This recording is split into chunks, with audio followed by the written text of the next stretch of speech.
But today, I want to focus my questioning on Mr. Dorsey and on Twitter. Because of the three players before us, I think Twitter's conduct has by far been the most egregious. Mr. Dorsey, does Twitter have the ability to influence elections? No. You don't believe Twitter has any ability to influence elections? No, we are one part of a broad spectrum of communication channels that people have. So you're testifying to this committee right now that Twitter, when it silences people, when it censors people, when it blocks political speech, that has no impact on elections? People have choice of other communication channels with which... Not if they don't hear information. If you don't think you have the power to influence elections, why do you block anything? Well, we have policies that are focused on making sure that more voices on the platform are possible. We see a lot of abuse and harassment, which ends up silencing people and having them leave from the platform.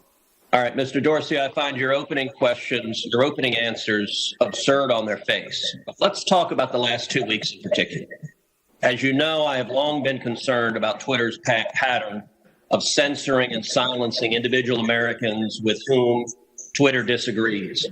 But 2 weeks ago, Twitter, and to a lesser extent Facebook, crossed a threshold that is fundamental in our country. 2 weeks ago, Twitter made the unilateral decision to censor the New York Post in a series of 2 blockbuster articles, both alleging evidence of corruption against Joe Biden, the first concerning Ukraine, the second concerning communist China. And Twitter made the decision, number one, to prevent users, any user, from sharing those stories. And number two, you went even further and blocked the New York Post from sharing on Twitter its own reporting.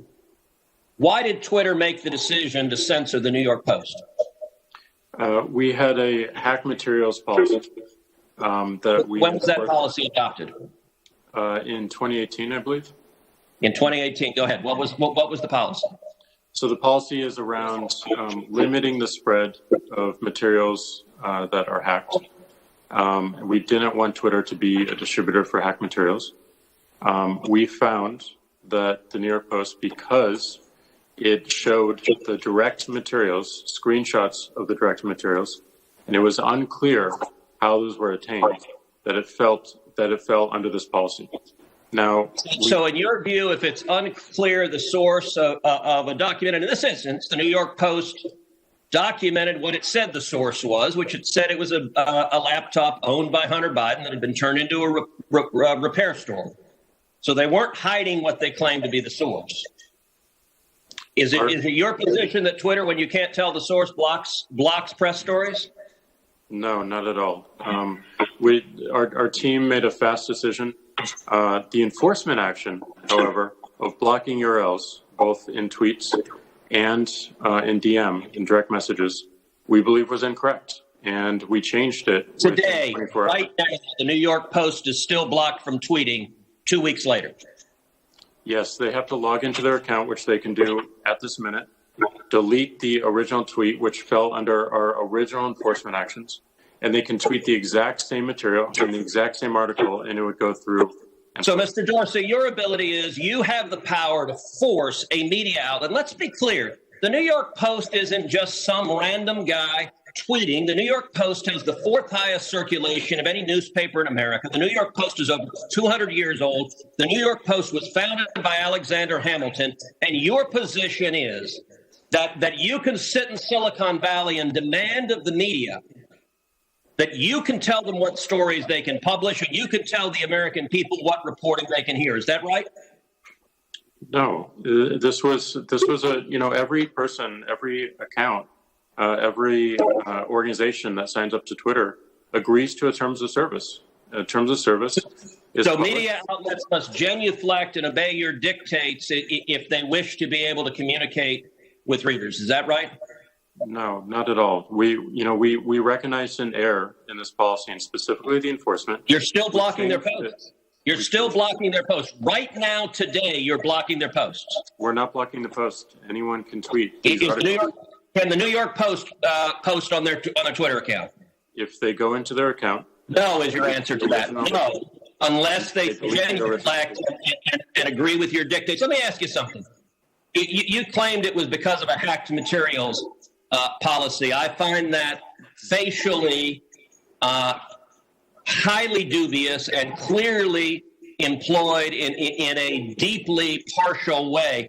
Did Twitter block the distribution of the New York Times' story a few weeks ago that purported to be based on copies of President Trump's tax returns? We didn't find that a violation of our terms of service and this policy in particular, because it was reporting about the material. It wasn't distributing the material. Okay, well, that's actually not true. They posted what they purported to be original source materials, and federal law, federal statute makes it a crime, a federal felony, to distribute someone's tax returns against their knowledge. So that material was based on something that was distributed in violation of federal law, and yet Twitter gleefully allowed people to circulate that. But when the article was critical of Joe Biden, Twitter engaged in rampant censorship and silencing. And again, we recognized errors in that policy.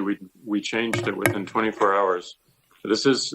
But you're still blocking the New York Post. You haven't changed it.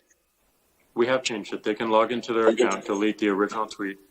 You forced the Politico reporter to take down his post about the New York Post as well. Is that correct?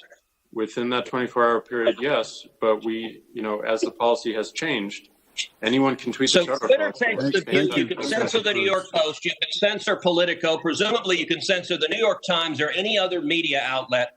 Mr. Dorsey, who the hell elected you and put you in charge of what the media are allowed to report and what the American people are allowed to hear? And why do you persist in behaving as a Democratic super PAC, silencing views to the contrary of your political beliefs? Let's give Mr. Dorsey a few seconds to answer that, and then we'll have to conclude this segment. Well, we're not doing that, and this is why I opened this hearing with calls for more transparency. We realize we need to earn trust more. We realize that more accountability is needed to show our intentions and to show the outcomes. Thank you, Senator. So I hear the concerns and acknowledge them, but we want to fix it with more transparency. Thank you, Senator Cruz.